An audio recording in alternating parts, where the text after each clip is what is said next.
Okay, so let's begin lecture 12. So last time we started looking at the structure, not at the morphology and structure of individual galaxies, but the structure that galaxies themselves form on large scales, which we call as the large scale structure. So the first structure that one sees when one goes beyond the galaxy scale is the scale of a group or a cluster. And our Milky Way galaxy happens to lie in a group of galaxies, which is called as the local group.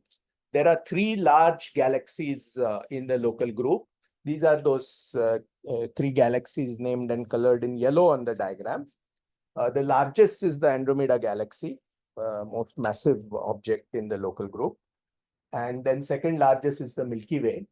The Triangulum galaxy is much smaller than the Milky Way and Andromeda, much less massive.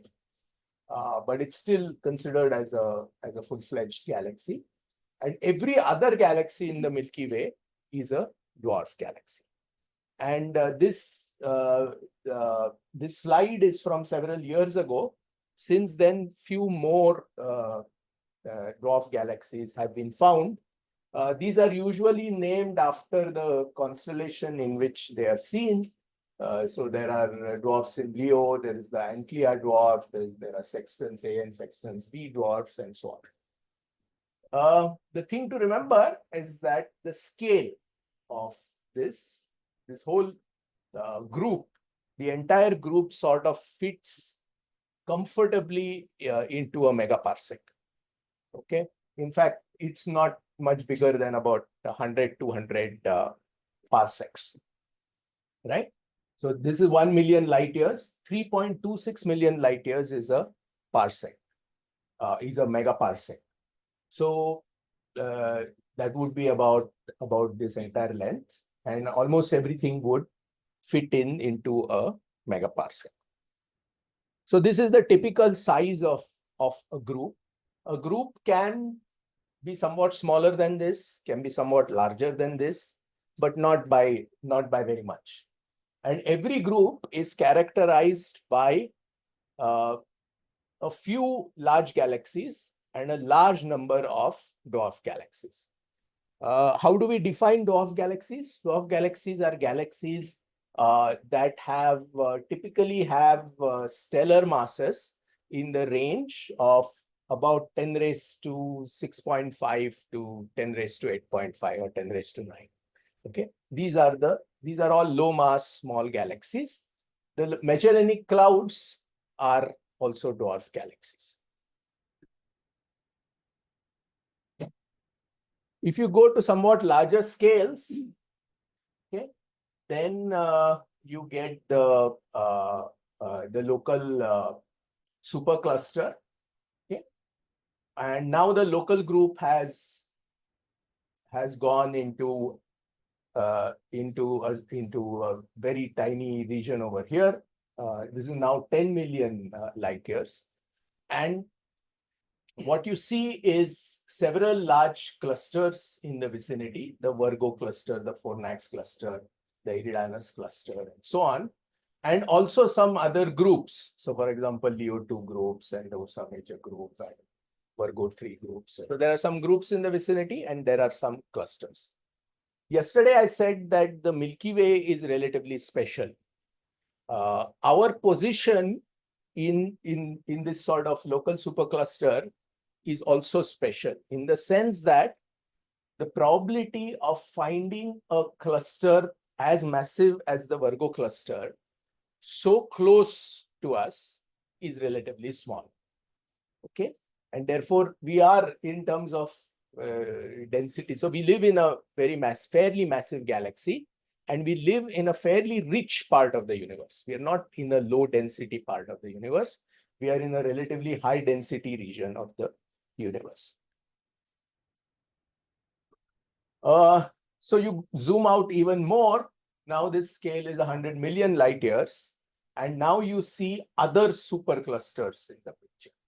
Okay, so for example, there is the Perseus Pisces supercluster, the Phoenix supercluster, Ophiuchus supercluster, so on. Again, these are named after the constellation in which direction they lie.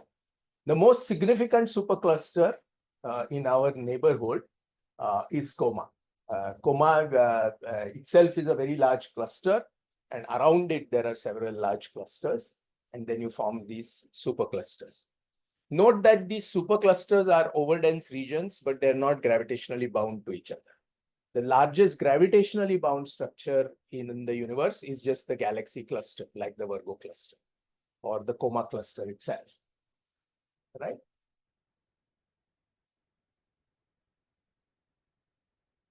Right. So now this is another way of representing it, which is one has plotted with a dot, with a white dot, each of the 6,000 galaxies, brightest galaxies in the night sky. Okay, and they seem to be clustered. So that all this cluster of points corresponds to the Virgo cluster. This is the Shapley cluster, the Centaurus cluster, the Hydra cluster, and the Perseus Pisces cluster is over here, and so on. So you can see already that the universe is clustered on these scales. Okay, the 6,000 brightest galaxies, because these are all going to be relatively nearby galaxies. They can't be very, very far away. Where would the 6,000 brightest stars lie?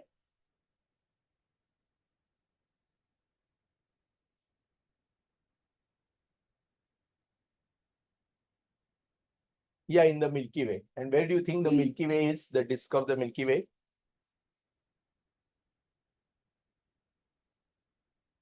What is this?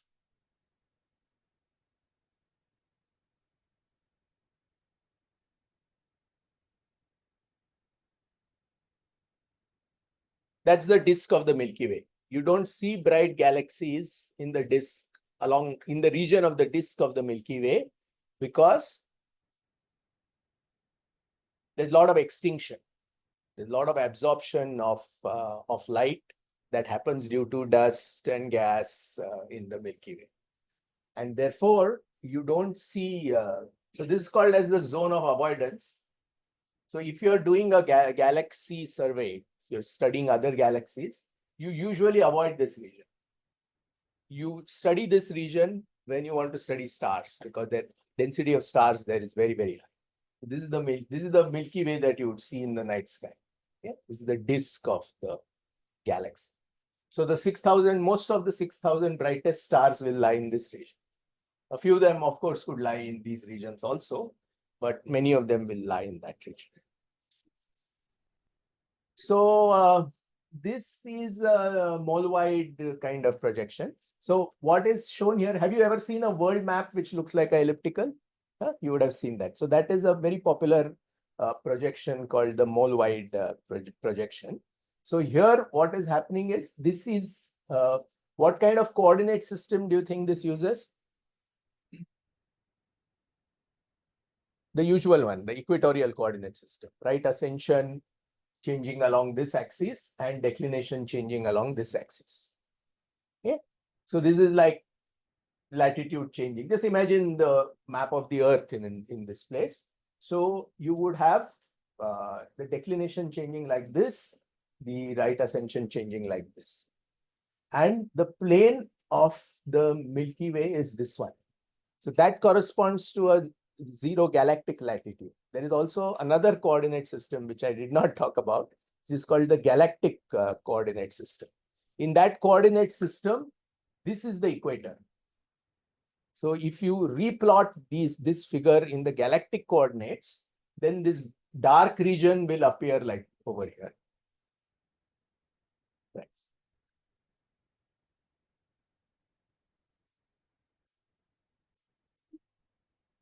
The disk of Milky Way is reducing the flux from these galaxies, the background galaxies, by such a large amount that you can't detect them.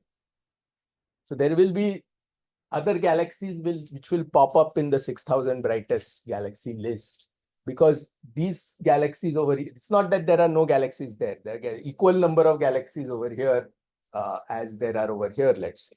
But it's just that they're to become faint because of dust extinction. There's a lot of dust in the disk of the Milky Way. Okay.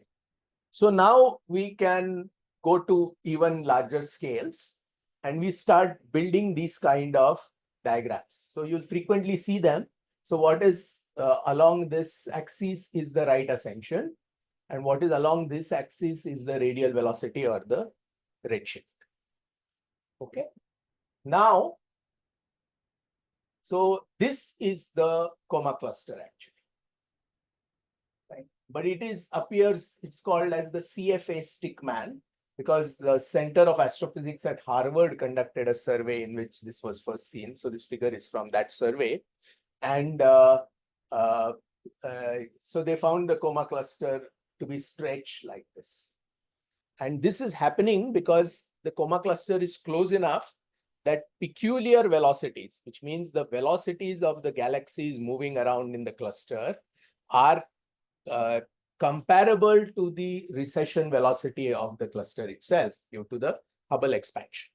Okay, and because of that, what will happen is along this, the velocity axis, things will get stretched. So you will see linear structures like this one, maybe this one is not, but something like this, something like this. Okay, and the most prominent, of course, is the coma cluster, which is relatively nearby. Some galaxies are moving towards us, so those galaxies will appear over here. Some galaxies are moving away from us. Those galaxies are going to appear over there in terms of peculiar velocity. And everything is expanding away from us. So this is what is done. Typically, what is also done in these diagrams is that along the declination, you take very narrow declination strips, and then you collapse everything in declination.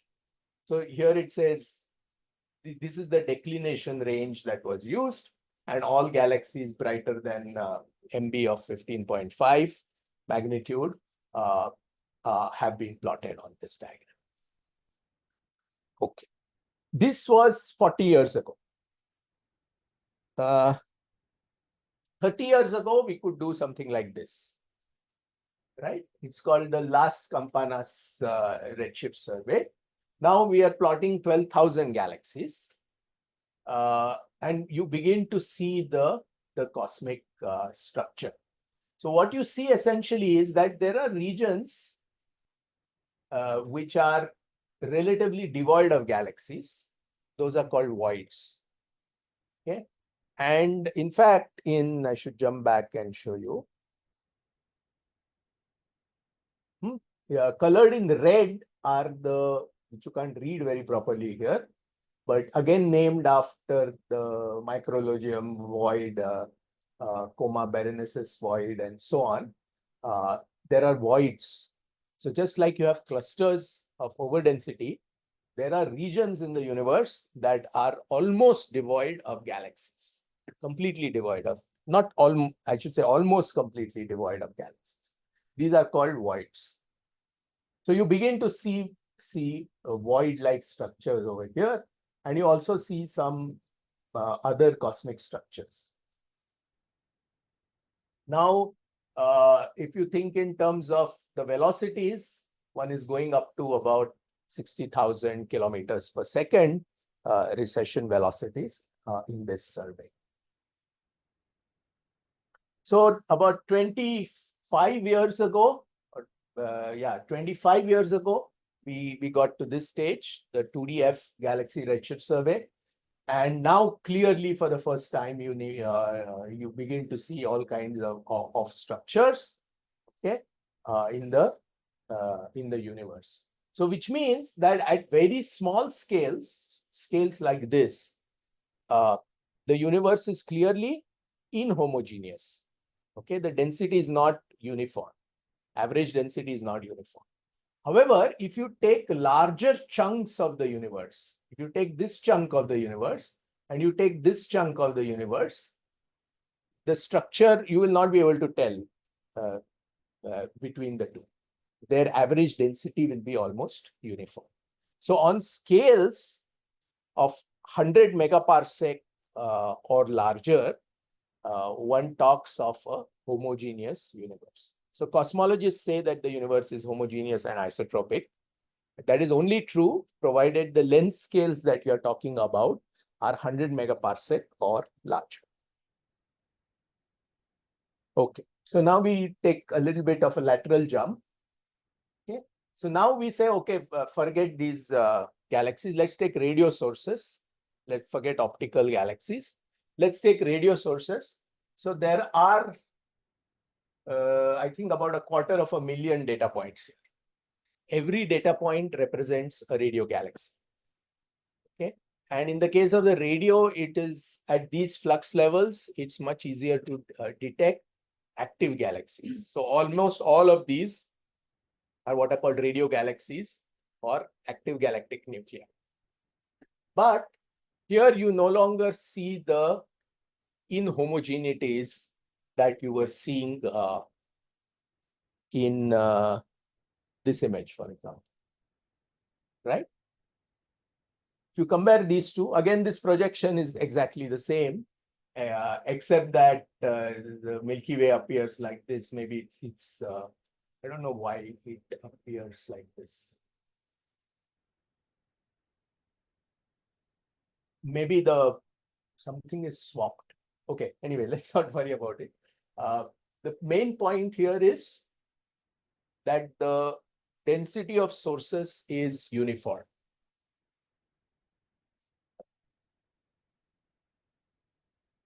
So why?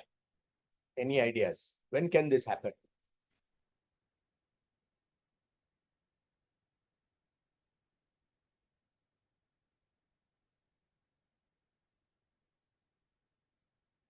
I'll give you a hint. The 6,000 brightest galaxies are all relatively nearby.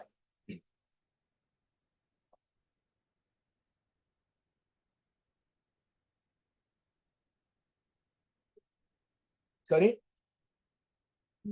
It's homogeneous. So then why is this homogeneous here? Why are we seeing large scales over here? You're right here.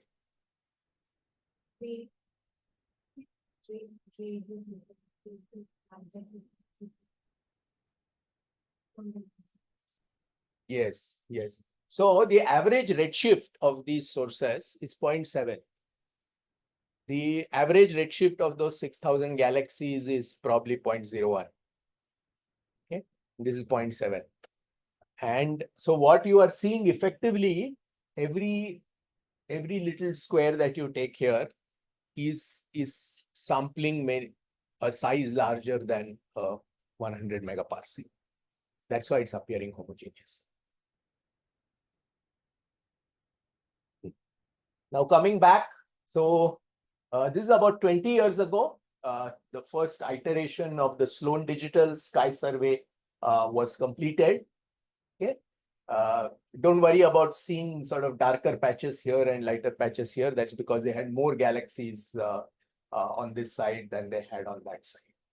Okay. So here again, now you begin to see that there are regions which are relatively free of galaxies, and surrounding them, there are structures which we refer to as filaments. Okay. These are three-dimensional. Think of this as a string kind of structure, but embedded in 3 dimensions. So those are called filaments. And along those filaments appear large numbers of galaxies. So for example, this structure would be a filament that surrounds that void.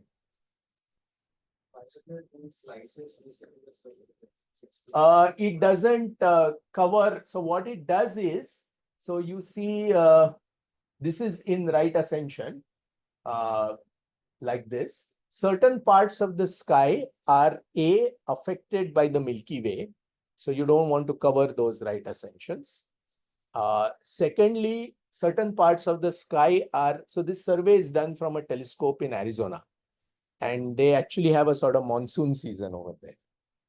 And so certain parts of the sky which are most easily seen during the monsoon months, they are also not observable. So they said, let's not observe them, we'll do the rest of the sky. There are only surveys from space are really all sky surveys. All surveys from the ground are are surveys of a limited part of the sky, maybe a large part of it, but not the entire sky. Okay. So what's shown here is area of the sky survey in square degrees. And what's shown here is the density of spectra, number per square degree. So obviously what you would ideally want to do, you want to do the whole sky and with a very high density of spectra per square degree. Okay? Spectra will give you the redshifts of the galaxies. So you want to be here in this corner. But of course, it's not easy. So in the old days, people did 1,000 redshifts. Then one generation later, they said, okay, we'll do 10,000 redshifts. Then they said, okay, we'll do 100,000 redshifts. And then they said, let's do 1 million redshifts. Okay. So we are roughly at this level now with SDSS. And this BOSS is also a SDSS survey, Baryon Oscillation Sky Survey. So we are roughly at this level. And we are slowly moving in this direction. And what will really move us up in this direction is a new space telescope called Euclid. Euclid has a very low resolution spectrograph, but it is enough to give you redshifts for the brightest galaxies and large numbers of them. It covers a large area of sky and it gives you enough information to compute a redshift. So if you want to sort of map the large scale structure of the universe, then currently the best operating survey is Euclid. It was launched about a year and a half ago. And it's now fully functional. It's carrying out its mission. And there have been some nice images that have been released from this telescope. And you can see that these color codes correspond to which wavelength or wave band the spectrograph operates in. So it goes usually all the way from ultraviolet to the near infrared. Okay. So this is how we have been progressing. We were roughly here 40 years ago, and now we have reached here. So every decade, roughly, things improve by a factor of 10.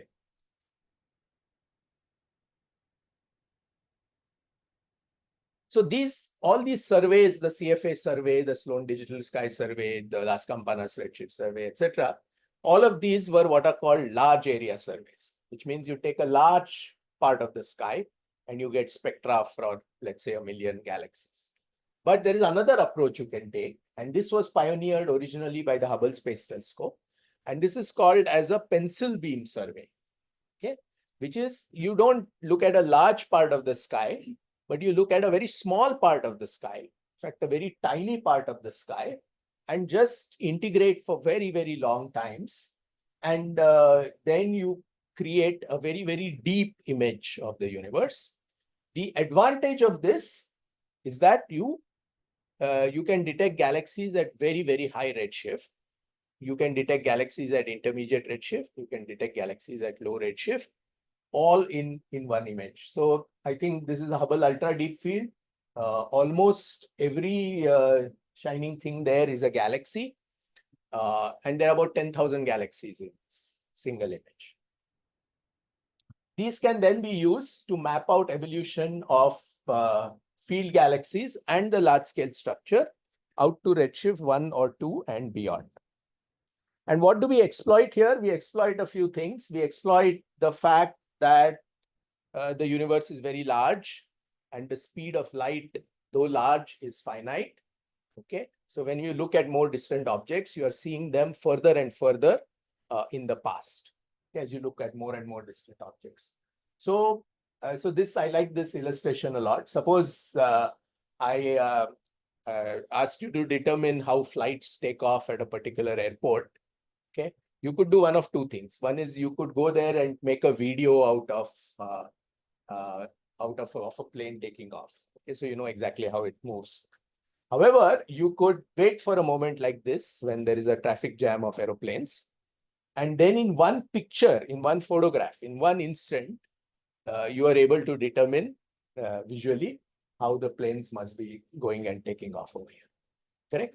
So this is what we do. We do exactly this with galaxies. We take a single photograph, and because distant galaxies are at different points in time, we work under the ergodic principle, which you would have studied in statistics, okay, which says that time average equals ensemble average, right? So instead of doing a time average, we do an ensemble average.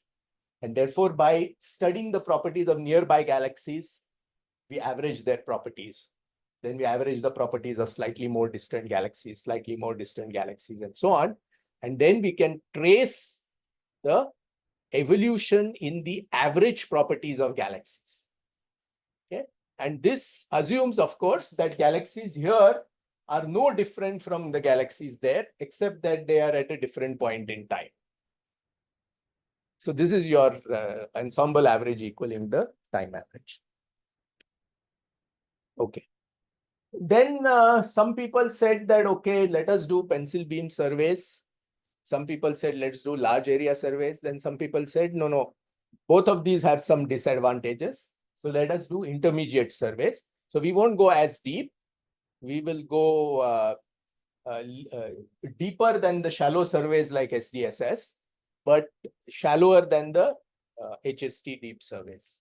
So this is a survey, this is a map of large-scale structure constructed from data using data from the Vipers survey, which is a spectroscopic survey carried out with the VLT telescope in Chile. So this is one of the Vipers fields. This is another of the Vipers fields. So nowadays it's become quite popular to just do what they call as a Christmas cake kind of survey, in which you take a very small area and you go very deep. Then you take a slightly larger area around it and you go a little bit shallower than that. Then you take a slightly larger area and you go even shallower, and so on. So these kind of surveys have also become popular. There are also large area surveys that have been undertaken at other wavelengths like X-ray, near infrared, mid infrared, far infrared, and the radio. Okay, and I've listed some of them here. Of course, there are other surveys which I have not listed. In the radio, this TGSS survey was, it's called the TIFR GMRT Sky Survey, which was carried out about a decade ago with the GMRT. And it's a 150 megahertz survey. This is the only survey that is an Indian survey of all sky. And at other wavelengths, you can also do pencil beam surveys, do a narrow area very deep. So in the X-ray, for example, the Chandra X-ray deep field is one of the deepest images ever taken with an X-ray telescope. So, and similarly, Galax has some deep fields, and each of these others have also not these particular surveys, but in each of the bands, you do have deep fields. Okay. But all of these surveys are less useful than surveys involving optical spectroscopy. Why?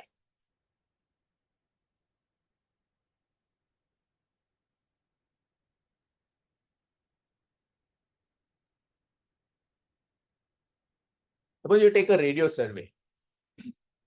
Yeah. You take our NVSS survey.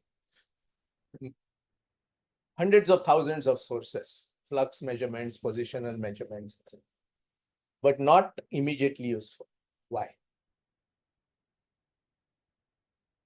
These things are missing something which is there in optical spectroscopy.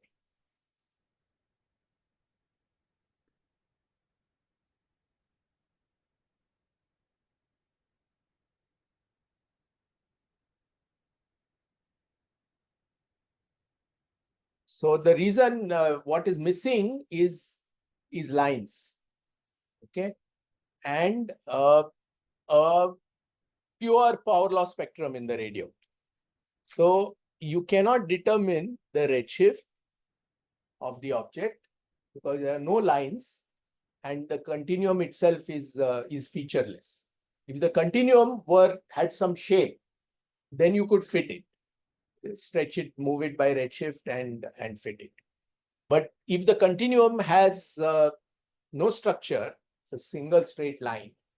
For all those 250,000 sources in NBSS, you cannot determine a redshift. If you cannot determine a redshift, you cannot convert a flux to a luminosity. If you can't convert a flux to a luminosity, then flux is not a physical unit. It depends on how far you are from the object. You cannot do any kind of deep analysis. So in the radio, it's very common to try and find an optical counterpart of the radio source. Similarly for the X-ray. And then you go and get a spectrum in the optical. And then you know, okay, for this radio galaxy, this is the optical counterpart. This is the redshift of that optical counterpart. Hence, this is the redshift of the radio source. And hence, I can convert my flux to a luminosity. And then I can do more. Then I can do much. Distribution of radio galaxies, not there. Yeah, you can't. How will you determine the redshift? See, if I show you a star in the night sky, can you tell how far it is? Only in the case of stars, you'll use parallax techniques. But if I show you 3 stars in the sky, like for example, in the belt of Orion, there are these 3 stars in a straight line. They're not at the same distance from us, right? And you can't tell. They look roughly equal brightness. You'll say, yeah, they're all at the same distance. They're not.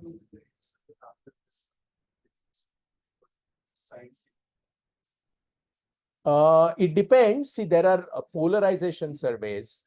There are line emission surveys. There are continuum surveys. There are beamformer, meaning time series surveys. So all of these surveys can do different things in the radio. In the radio, it really helps to know what your object you're looking at. So for example, if I point my radio telescope at the Andromeda galaxy, I will see the galaxy in the radio. I don't have to then go and determine, I know the redshift of Andromeda, I know the distance, I know everything about it. So I know the optical counterpart instantly. In such situations, it's you don't have to independently determine the redshift or anything. So there you don't worry about it. You know the distance.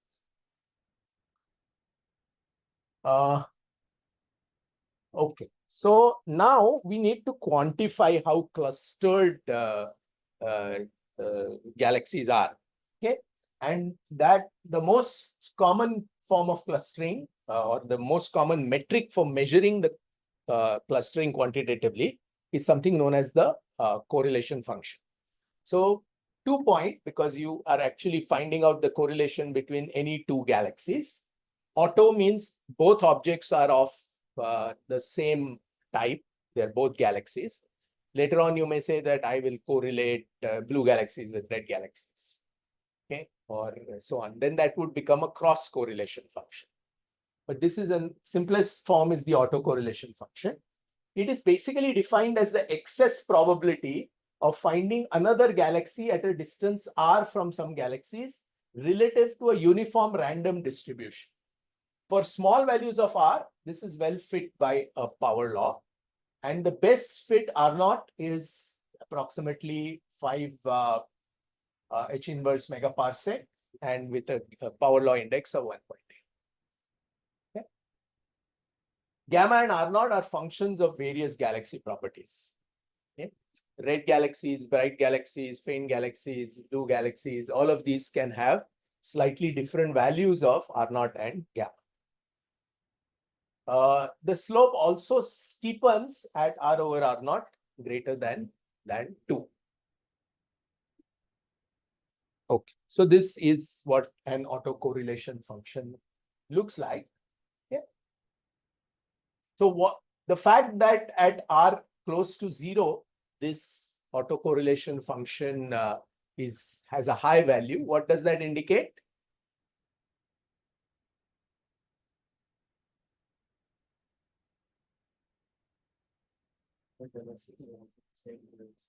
The galaxies are clustered on small scales. So if you take a galaxy, any galaxy, then the probability of finding another galaxy within, let's say, 0.1 megaparsec is quite high.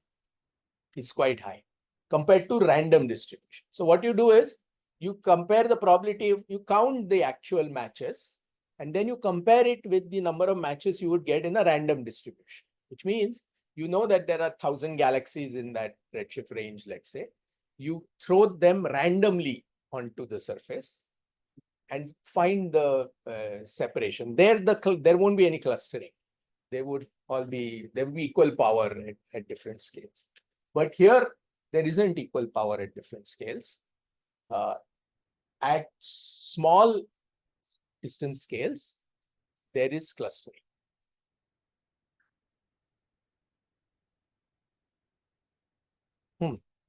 Can the 2-point autocorrelation function have a negative value?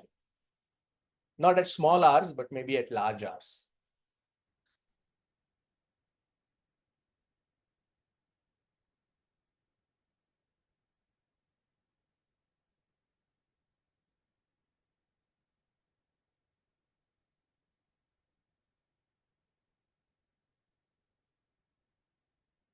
Consider galaxies in a low density region, like a void or a semi-void, not complete void where nothing is there, but a low density region of the universe.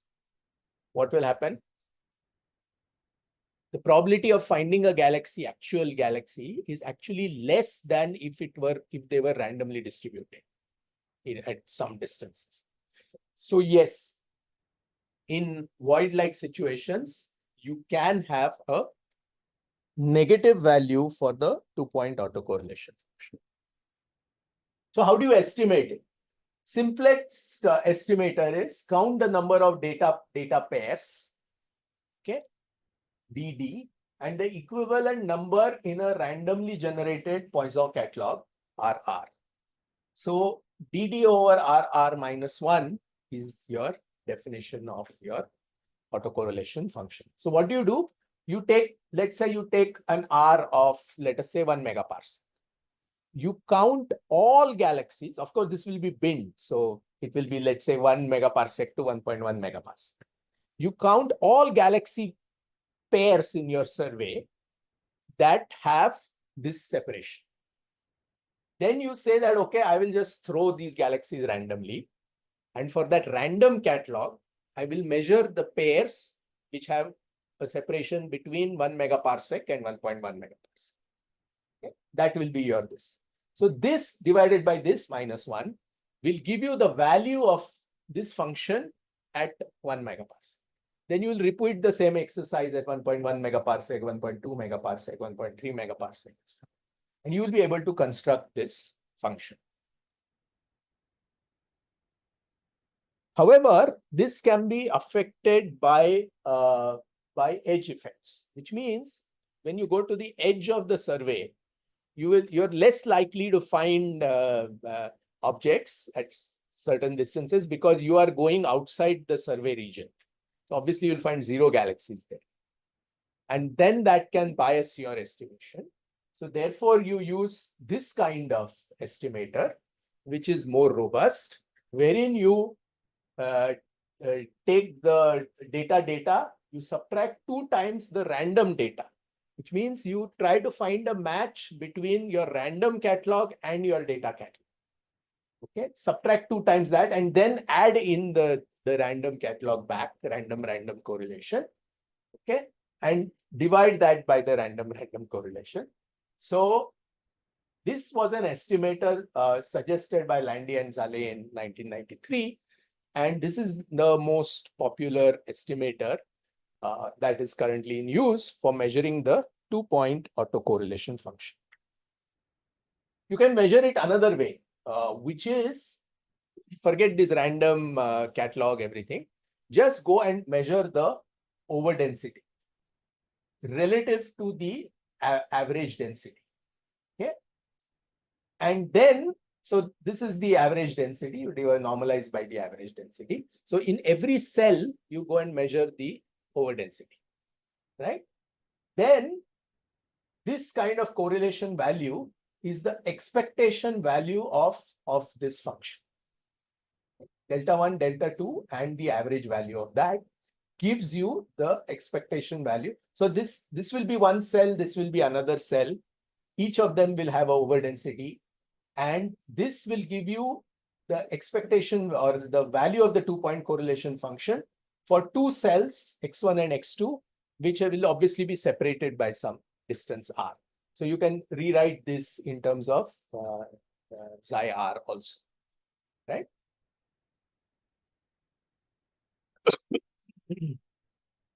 Okay, so now I've just plotted some 2-point correlation functions for different samples of galaxies. Okay, and this color, this legend tells you what we are talking about. So, are bright galaxies more clustered than faint ones based on this diagram?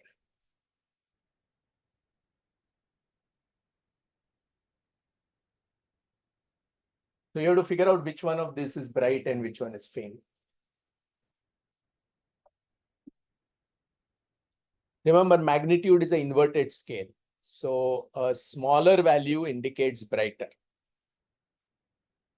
whether it's apparent or absolute.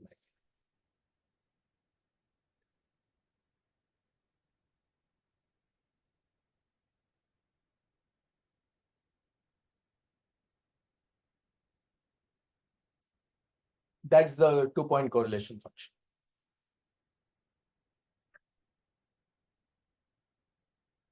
So you can see the red line is always above the green line, which is always above the blue line, correct? So now, is the red line bright galaxies or faint galaxies? That you have to tell me. Huh? Bright galaxies. So the answer to this question is what? Yes. Answer to the question is yes. Correct? Bright galaxies are more clustered than faint ones. Okay. So are red galaxies more clustered than blue ones? Just look at this part of the diagram. Forget this.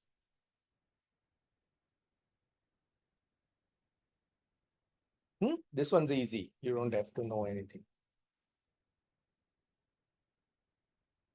Yes, right? Red galaxies are all above here, above the green galaxies, above the blue galaxies. So this is actually all galaxies, blue and red combined. But red galaxies are more clustered than blue galaxies. Yes, no, it's a very interesting kind of bias. I'll discuss that in a few minutes. 2-point cross correlation function. So here you don't correlate two populations which are the same. You draw just like red balls and blue balls kind of thing. Now you draw from two populations. Are galaxies more clustered around quasars? You ask this question. You hear galaxies means normal galaxies. Quasars are a very special type of galaxy called active galaxy. Are galaxies clustered around quasars? The answer to that question is also yes. So why are we getting yes as the answer?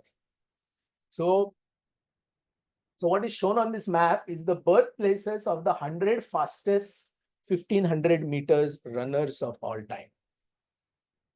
Okay, and you can see it's clustered. Most of them come from one country. Do you know which one this is? Kenya. Okay, and this is a zoomed in map of Kenya. And even within Kenya, they come from one part of Kenya, one corner of Kenya. They don't come from all over the country. So even there, they are clustered.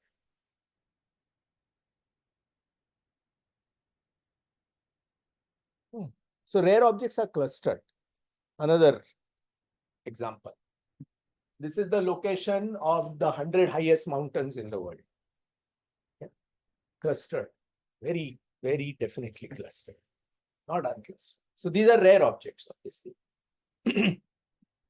So why is this clustering happening? And this clustering happening for the same reason that galaxies are clustered and red galaxies are more clustered than blue galaxies, and galaxies are clustered around quasars. So I'm not going to answer the question immediately. You'll get the answer in a few slides, maybe in the next lecture. Yeah, probably in the next lecture. And but think about it. Rare objects are clustered. 3-point autocorrelation function. function. So instead of doing a 2-point correlation function, you can do a 3-point correlation function. Which means, what if I have a galaxy, one galaxy, what is the excess probability of finding two galaxies at a distance between, say, 1 megaparsec to 1.1 megaparsec? And of course, you repeat this at all distances. So this is known as the 3-point correlation function. Very often, like in, for example, in a radio survey, you don't have the redshift of the galaxy, and therefore you cannot determine the distance in megaparsec between any two galaxies. The only thing you can determine is their angular separation, that they are separated by 10 arc minutes, by 2 arc minutes, 1 arc minute, etc. Then you can use something known as the autocorrelation function, which also is well fit by a power law. Okay? And if all galaxies are at about the same distance, you can make this assumption for radio sources in the NVSS. They're roughly at the same distance.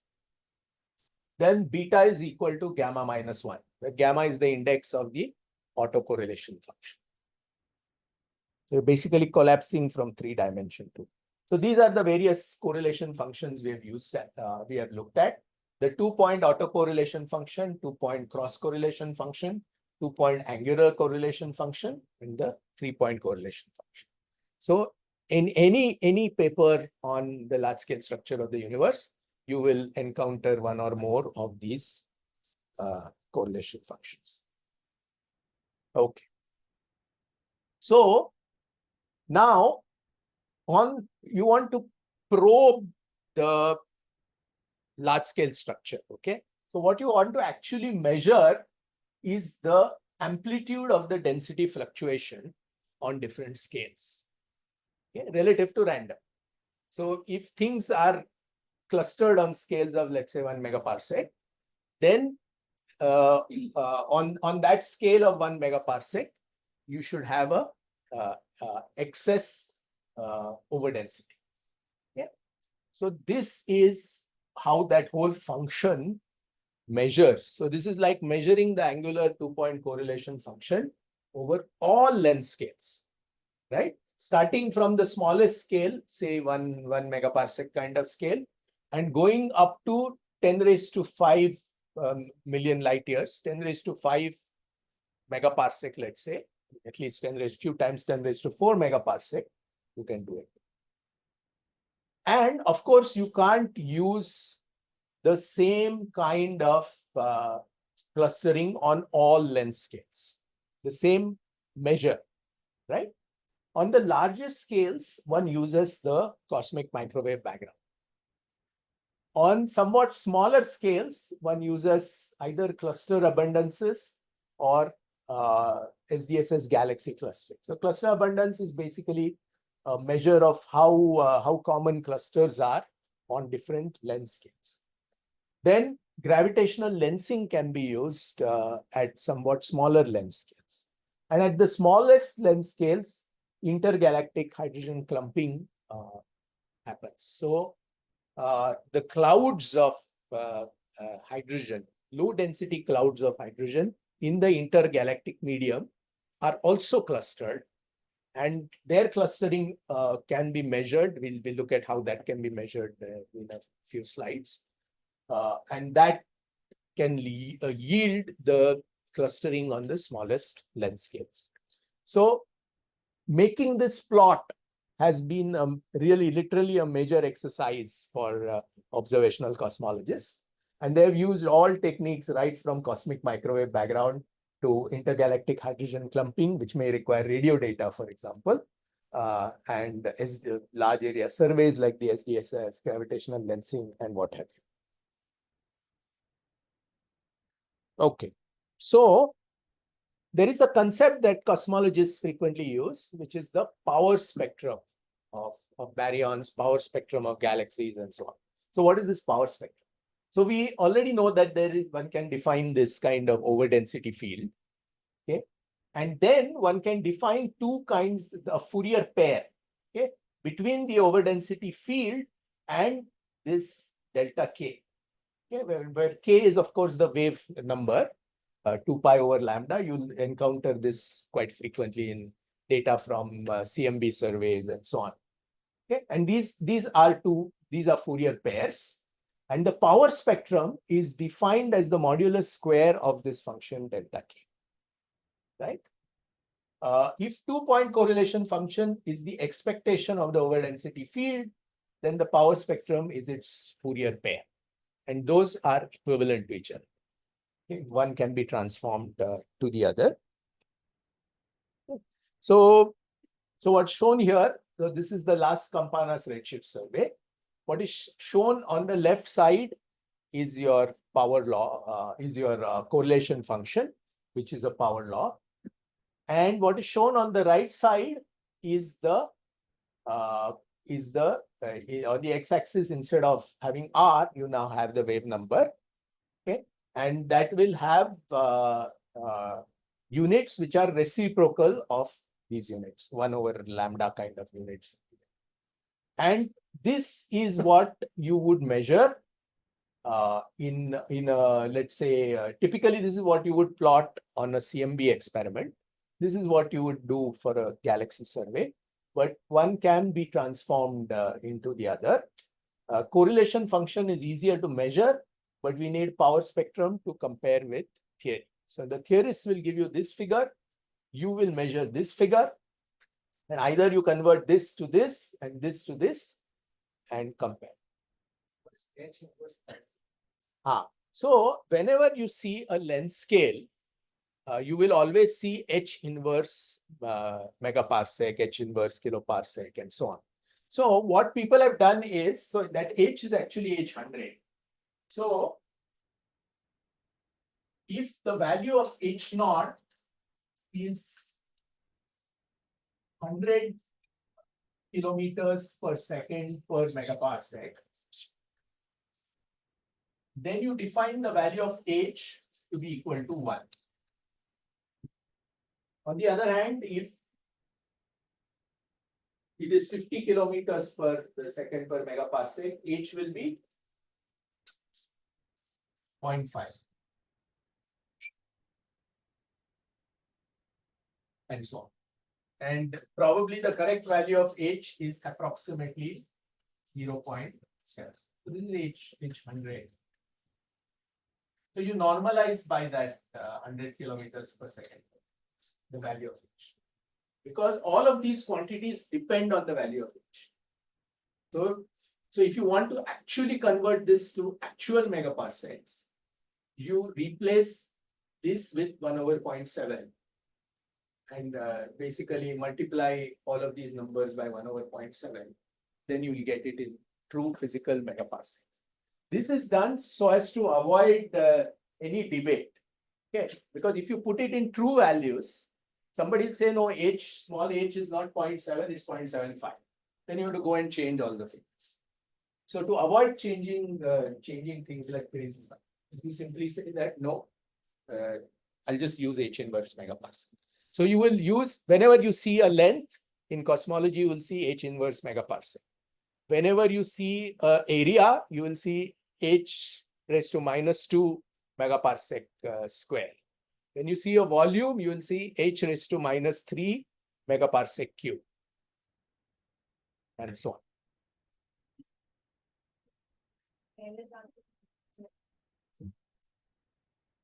Why is the error bar larger? Because you find fewer and fewer pairs like that. So the error becomes larger. So for K also,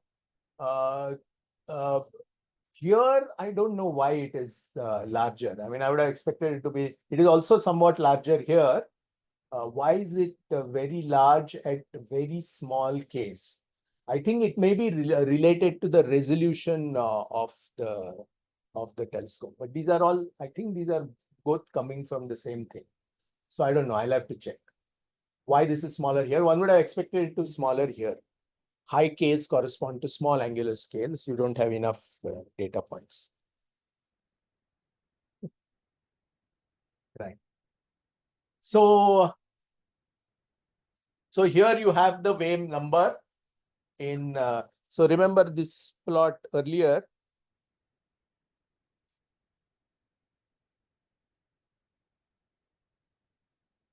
Here we had distance. So we had like plotting the correlation function. Now we are doing, we'll plot the wave number instead in H inverse H per megaparsec. Okay. Now small h comes in the numerator. Here is what you have, the wave value of the wave number. So now you're measuring essentially the same quantity, but it's Fourier pair. And again, you're using different techniques. So this is the clumping of hydrogen that we saw earlier, the Lyman alpha forest. So all those points are now coming at high K numbers. And at the smallest K numbers, you get the cosmic microwave background measure. So it's basically the same thing now. The curve is flipped.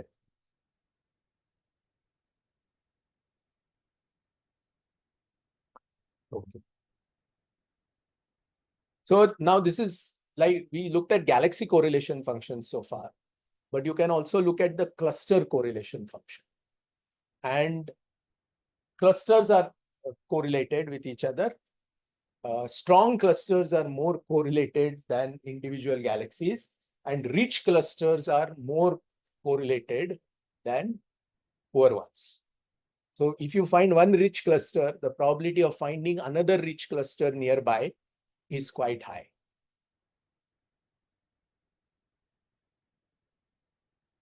So comes back. So if you go to Kenya, if you find one fast runner, the probability of finding another fast runner in the nearby village is quite high. Right? Why? So people thought about this for a long time and thought this is something very profound and it's telling us something great. When Nick Kaiser and later on Bardeen et al. Wrote a paper where he showed this kind of plot. So what he said is, this is sort of the overdensity. I've taken a slice through the universe, or maybe taken some volume and taken a slice through that. And he said that, okay, assume this kind of overdensity represents a cluster. Anything above the dashed line is a cluster. Okay, so now this is one cluster, this is another cluster, this is a third cluster, fourth cluster, fifth cluster. So, and the clusters are all correlated with each other. Right?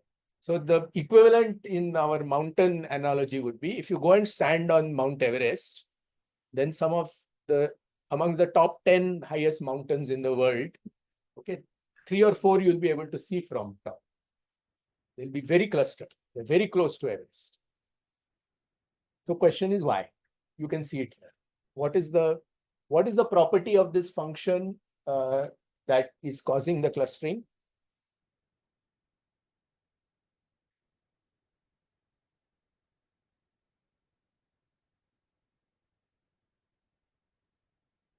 Sorry? Probabilistic in nature. No. Why is there clustering? See, I drew that line and you said, obviously, yeah, they're all above that. Why are they clustered? What is the property of this function that you have drawn that causes the clustering?